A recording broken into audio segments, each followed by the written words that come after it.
સુરતથી અયોધ્યા અને વારાણસીનો પ્રવાસ. સુરતથી અયોધ્યા જવા માટે નીકળી ગયો છું. આપણી ટ્રેન નંબર છે 19-053 સુરત મુઝફ્ફરપુર એક્સપ્રેસ. આ ટ્રેન 3 રાજ્યોમાંથી પસાર થાય છે અને સુરતથી સવારે 7:35 ઉપડી બીજે દિવસે સાંજે 5 વાગે અયોધ્યા પહોંચાડી દે છે. હવે આમાં મેં બુકિંગ કરાવ્યું હતું 2 ટિયર એસીમાં. તો ચાલો ગાડીમાં બેસી જઈએ. ગાડીમાં હું આવી ગયો છું. બેગ પણ મૂકી દીધી મારી. સુરત પછીનું સ્ટેશન આવશે વડોદરા. વડોદરા સ્ટેશન આવી ગયા છે.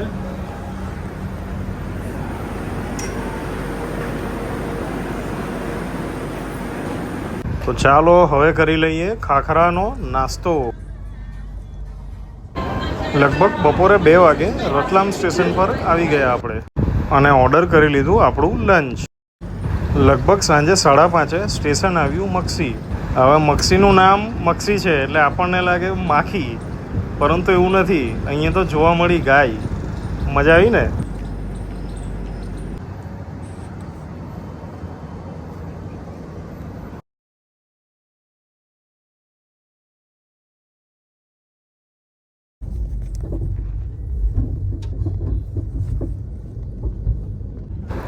હવે આ જે બાજુમાં વંદે ભારત દેખાઈ રહી છે તેનો જ ઉપયોગ આપણે અયોધ્યા 4 દિવસ રોકાઈને ત્યાંથી વારાણસી જવા માટે કરીશું. તો જોઈ લો વંદે ભારત ટ્રેન. અને હવે પછી આપણું સ્ટેશન આવશે કાનપુર. સવારે 11:45 કાનપુર સ્ટેશન આવે છે.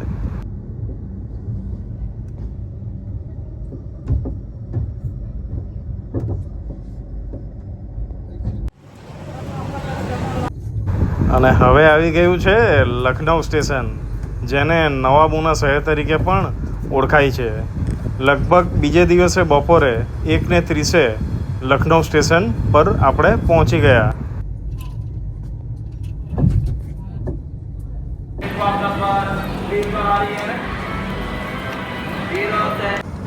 જય સિયારામ.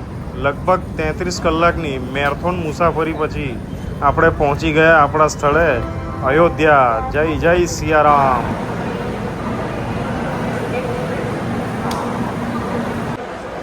આ છે આપણું અયોધ્યા જંકશનનું પ્લેટફોર્મ.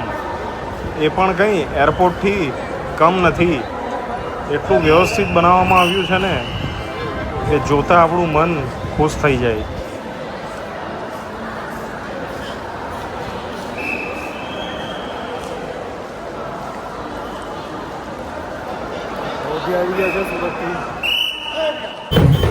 અયોધ્યા ધામમાં એટલે કે ભગવાન રામના દરબારમાં આપણે આવી ચૂક્યા છે અને હવે બુક કરાવીએ છીએ આપણી ડોર્મેટરી.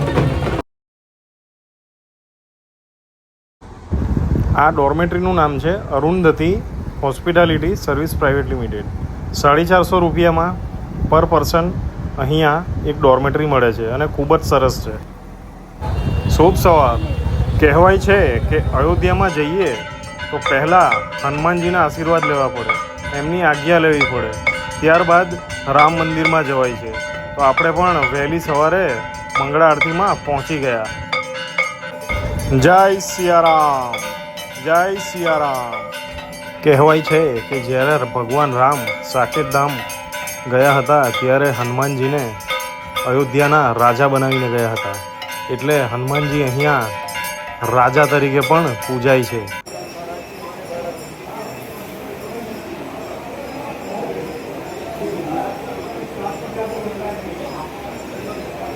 ઠીક હે.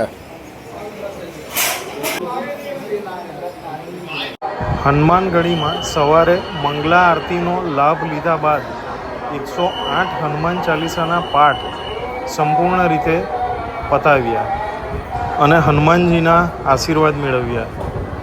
તો બોલો સિયાવર રામચંદ્ર ભગવાન કી જય.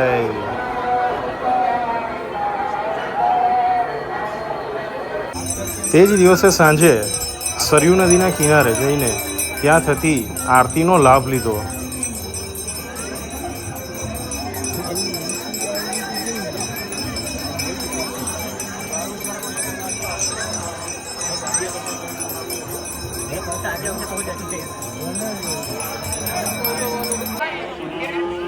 ये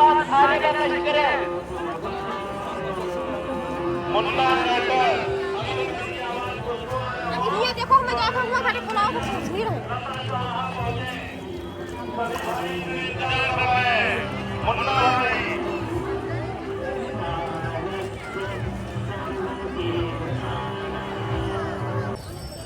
જય સિયારામ. સરયુ નદીના તટ પર આરતીનો લાભ લીધા બાદ હું પહોંચી ગયો રામ મંદિરે. અને રામ મંદિરનો મુખ્ય દરવાજો છે. હવે રામ મંદિરમાં સુગમ દર્શન અને આરતીનો પણ લાભ લેવાય છે. તો એના માટે અહીંથી ટોકન મળે છે. આ ટોકન ઓનલાઈન પણ મળે છે અને ઓફલાઈન પણ મળે છે. આ ટોકનની રસીદ મેળવ્યા પછી લાઇનમાં ઊભા રહેવાનું હોતું નથી, તમને ડાયરેક્ટ દર્શન થાય છે. તો ચાલો આપણે જઈએ ટોકન લેવા માટે. આ જે અહીં કાકા બેઠા છે એમની પાસેથી પહેલાં લેખિતમાં આપણે કાગળ પર લેવું પડે છે અને અહીંયા જે બારી છે ત્યાં જઈને એ લખાણવાળું કાગળ આપવું પડે છે. ત્યારબાદ આપણને ત્યાંથી ટોકન આસાનીથી મળી જાય છે.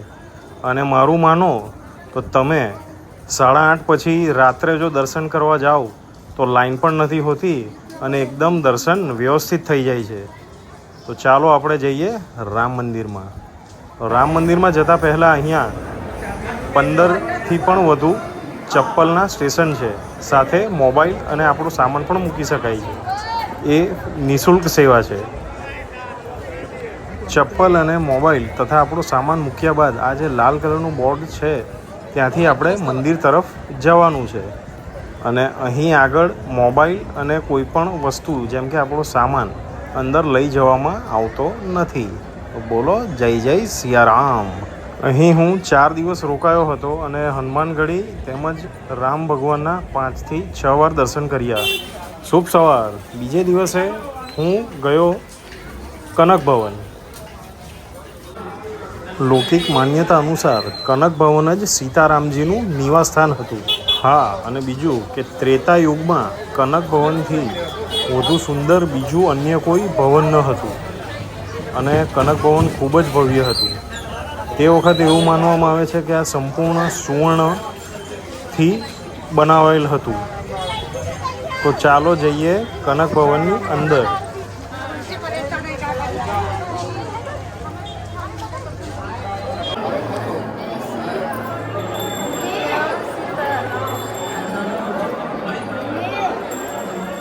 चलो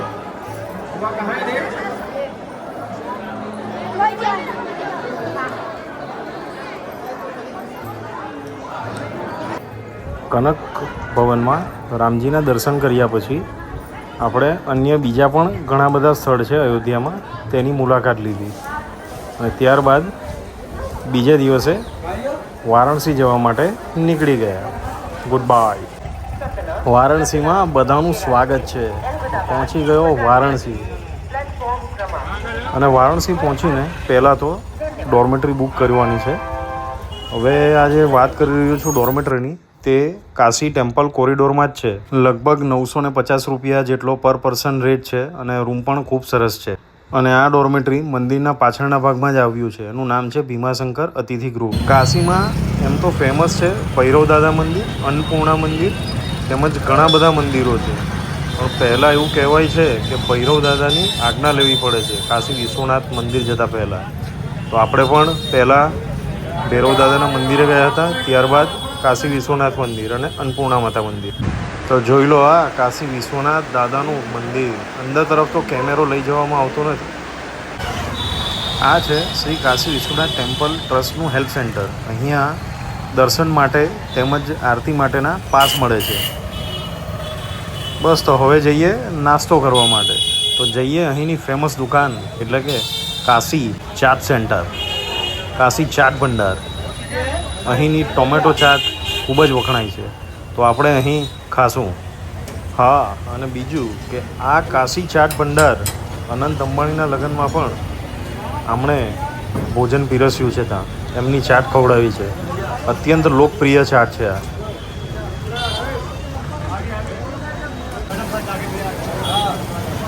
ये 5 समोसा दे दीजिए, खाना है नहीं ले जाना। બીજે દિવસે આપણે કાશીની આજુબાજુના સાઇટ સીન માટે નીકળી ગયા. ત્યાં સંકટમોચન હનુમાન મંદિર, દુર્ગા માતા મંદિર, તુલસી માનસ મંદિર તેમજ અહીંની યુનિવર્સિટી બહુ વિશ્વવિખ્યાત છે. કાશીનું મહત્ત્વનું સ્થળ એટલે કે ગંગાજીનો કિનારો. હવે આ કિનારો તે દરમિયાન પૂર આવવાને કારણે અને ગંગા નદીનું જળસ્તર વધુ હોવાને કારણે ત્યાં જવા દેતા ન હતા. તેથી દૂરથી જ એમના દર્શન કર્યા હતા. અને બીજું કે ત્યાંનો વિશ્વવિખ્યાત મણિકર્ણિકા ઘાટ એ પણ તે દરમિયાન બંધ હતો અને અગ્નિ સંસ્કાર પણ ત્યાં ઉપર બાજુ કરવામાં આવતો હતો. તો બોલો જય સિયારામ. પછી પહોંચી ગયો હું ત્રિદેવ ટેમ્પલ. તો કરો હવે ત્રિદેવ ટેમ્પલમાં ભગવાનોના દર્શન.